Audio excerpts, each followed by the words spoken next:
Vamos meditar em Romanos capítulo 3, a partir do verso 9. A palavra de Deus nos diz: que se conclui? Temos nós alguma vantagem? Não, de forma nenhuma, pois já temos demonstrado que todos, tanto judeus como gregos, estão debaixo do pecado. O que Paulo faz aqui em Romanos 3, verso 9, ele retoma o raciocínio do final do capítulo 2. Quando no capítulo 1 e capítulo 2 ele vem falando sobre o pecado em gentios e judeus. No capítulo 3 ele precisou fazer uma pausa do verso 1 ao verso 8 para destacar, responder algumas questões que poderiam ser levantadas contra o seu ensino de que todos os homens são pecadores. Como se ele estivesse desprezando a importância das alianças do Senhor, ou da circuncisão, ou de que o ensino dele estimulava um ensino do pecado, como algumas pessoas caluniosamente faziam isso contra Paulo.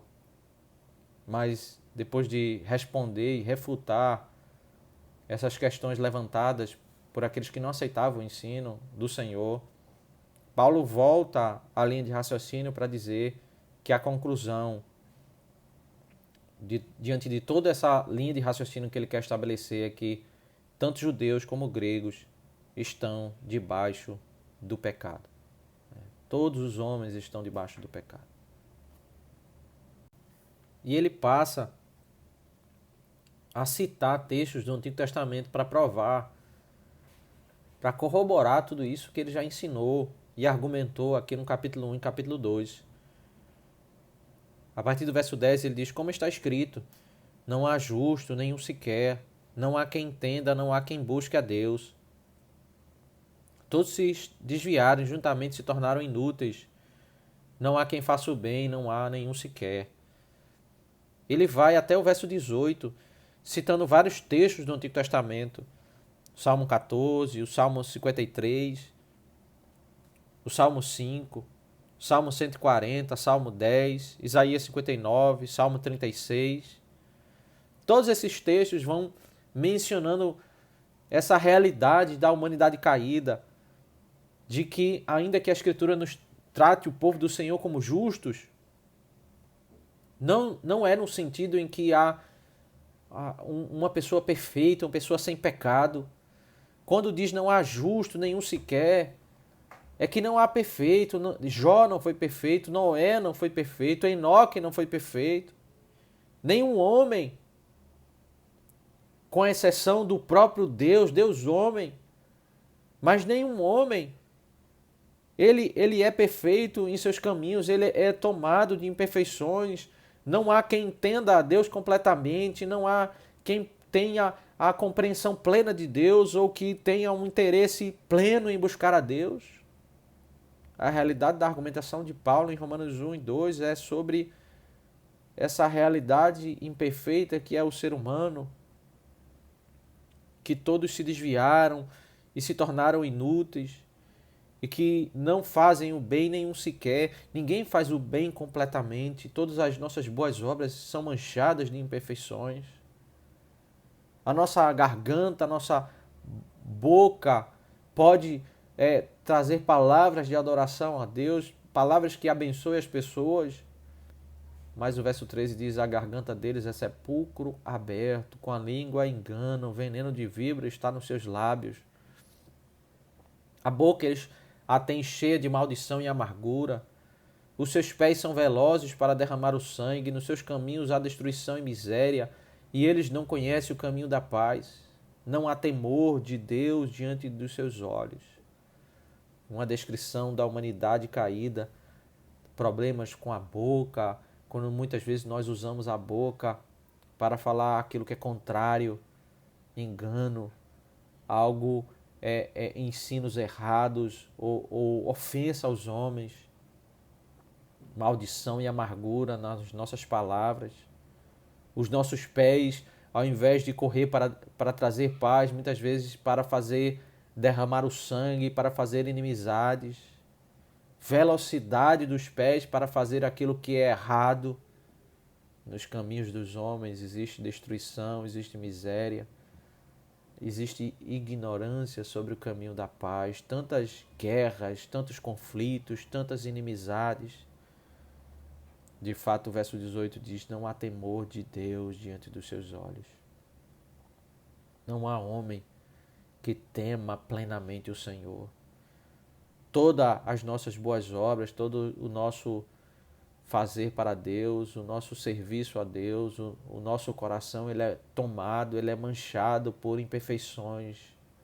Ele é manchado por atos contrários à vontade do Senhor, por inimizade, por falta de paz. Nosso coração, os nossos olhos, os nossos pés, a nossa boca, ela é manchada de práticas contrárias à santa lei de Deus.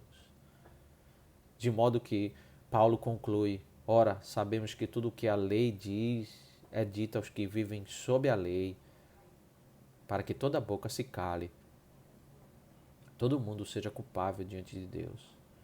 Porque ninguém será justificado diante de Deus por obras da lei, pois pela lei vem o pleno conhecimento do pecado. Verdades são expostas nesses dois versos que retratam de fato o alvo dessa linha de argumentação que Paulo vem desenvolvendo do capítulo 1, 2 e o 3 até o verso 20. Aqui no verso 20, nós encerramos a primeira parte, primeira seção da carta aos Romanos. Todos os homens são culpados diante do Senhor. O texto diz que a lei, ela anuncia aos homens o seu estado e diante da lei toda a boca se cala, porque todo mundo se vê culpado diante do Senhor. Essa verdade é dita porque diante da lei que fala sobre a santidade de Deus, a glória de Deus, o padrão que Deus exige de justiça e anuncia aquilo que é certo e errado. E diante de toda essa argumentação que foi exposta no capítulo 1 e capítulo 2, e de todos os testemunhos que nós temos no Antigo Testamento sobre a maldade e imperfeição no coração dos homens, todos os homens olham para a lei e sabem que não são perfeitos diante de Deus.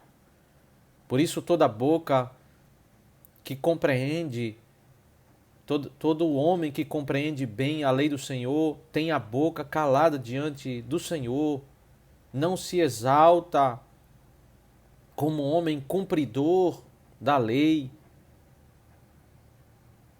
porque a lei ela é dada, um dos propósitos da lei é para anunciar que todos nós somos culpados diante do Senhor e para que toda boca se cale. O propósito da lei é para que toda boca se cale e todo mundo se reconheça culpado diante do Senhor.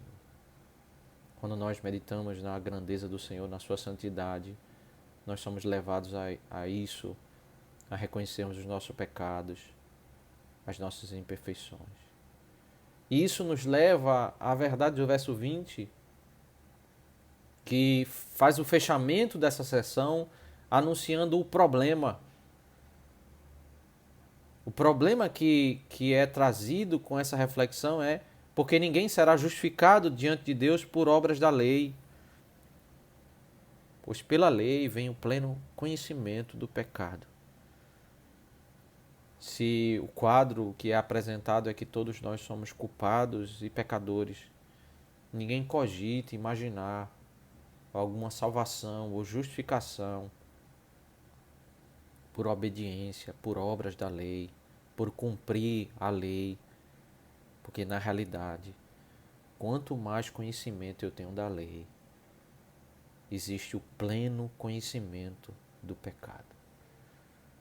Ignorar a lei não santifica o homem perante Deus. Ignorar a lei ou a perfeição da lei me faz apenas ignorar o quanto eu sou pecador. Posso ter uma visão de mim mesmo, de que eu sou justo, de que eu sou correto, um cidadão aprovado por Deus. mas esse entendimento que eu tenho é um entendimento falho, e à medida que eu conheço da lei do Senhor, eu sou levado a entender, a chegar à conclusão correta de que a lei anuncia o pleno conhecimento do pecado. E aqui Paulo conclui a primeira seção da carta, que é apresentar o problema. Os homens que vivem longe de Deus, os gentios, que não conhecem a lei de Deus, eles estão debaixo de pecado. Os religiosos que fazem boas obras, que frequentam igrejas, eles também são imperfeitos, estão debaixo de pecado. Todo ser humano é pecador e não pode se salvar pelas suas próprias obras. Esse problema é apresentado e somente quando o ser humano entende esse problema é que ele pode, de fato, encontrar a solução em Jesus Cristo.